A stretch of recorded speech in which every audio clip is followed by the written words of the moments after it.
This Ramadan is running. It's sprinting. But Ramadan is geared toward spiritual speed. The only way you can keep up with Ramadan is to get away from your ego. You can't keep up with Ramadan. You can't enjoy Ramadan if you're with your ego. If you're thinking about your pains and your hunger and your discomfort, you cannot keep up with Ramadan. You'll never be a rider of your horse. This is the time to learn how to ride that holy steed. But you can't do it with the ego. The ego is too slow. It can't even get up on the horse. Get up on that spirit with that spirit. It's just too fast.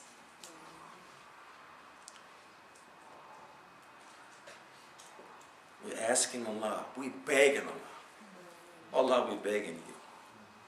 We're begging you, Allah, please forgive us, Allah. Help us. Forgive us the faults that we committed during Ramadan and strengthen us and give us the power that you gave those who were able to establish your kingdom on earth and not to lose it like they lost it.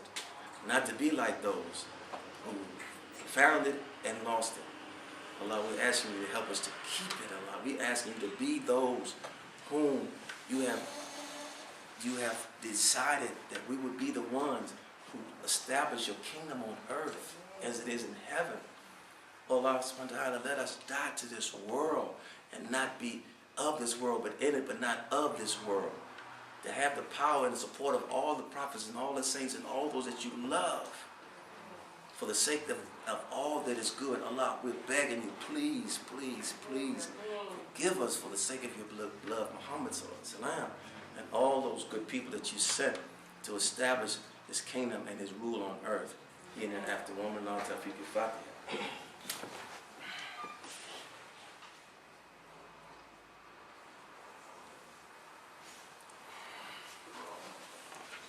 Alhamdulillah rabbil alamin wa salatu wa salamu ala al-karim muslim Muhammad nabiyyi wa alihi wa sahbihi ajma'in amma ba'd.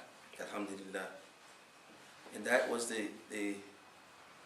what happened in all prophets. Look at Prophet Yusuf alayhi salam. When Allah Almighty gave him the vision that he would have dominion over those who envied him, over those who hated him, over those whom Shaitan supported against him, threw him in the well, put him in jail, put him in a place where he was almost killed because he was accused of trying to seduce one of the king's servants. But because they saw that his shirt was torn from the back, they knew that he was running away from her, as opposed to his shirt being torn in front of him, that he was going toward her. Allah Almighty gives signs. He got that vision and he maintained that vision. The only time he lost that vision, the only time he was extended his time in prison is when he lost the vision of that Allah had given him. When he asked the servant that he had helped to put in a good word to him for the king, Allah allowed him to stay in prison that much longer because he lost the vision. And we're losing the vision that beloved Muhammad ﷺ gave us 1,500 years ago. And every time we lose that vision, which is the vision, the dominance, that is the goal, we fall into the clutches of Shaitan. Shaitan is going to try to distort that vision. He's going to try to create his own vision. We start seeing ourselves as doing decadent things, we're going to start doing decadent things. And that's why we got to remember Allah. That's why we worship. We worship to remember Allah, to change the vision that Shaitan has given to us, because we are reflections of Allah Almighty. We have that power to not only think it, but to ink it. We can bring it, the reality of it. And that's what Shaitan does. He plays on our vision. He plays on our mentality.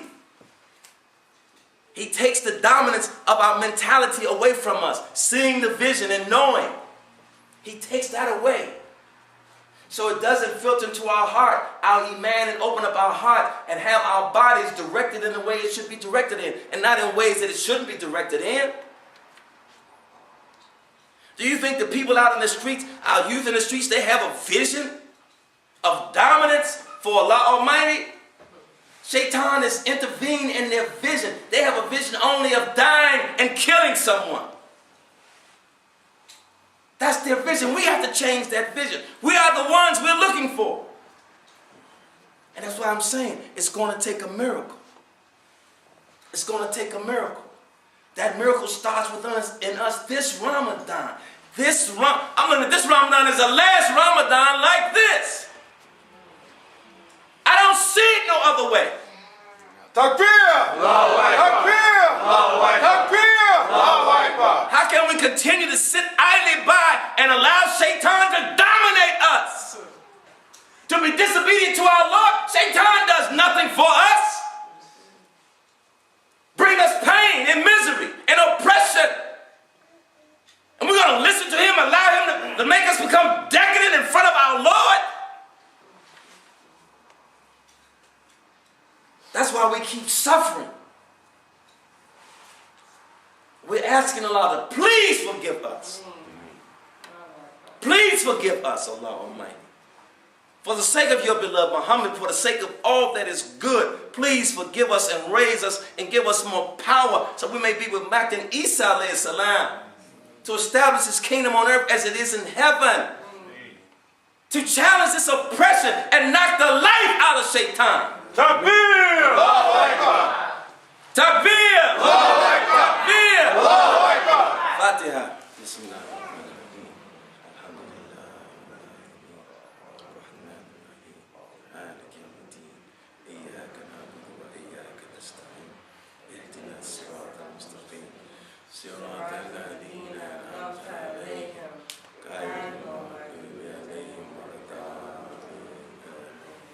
God come to Salah.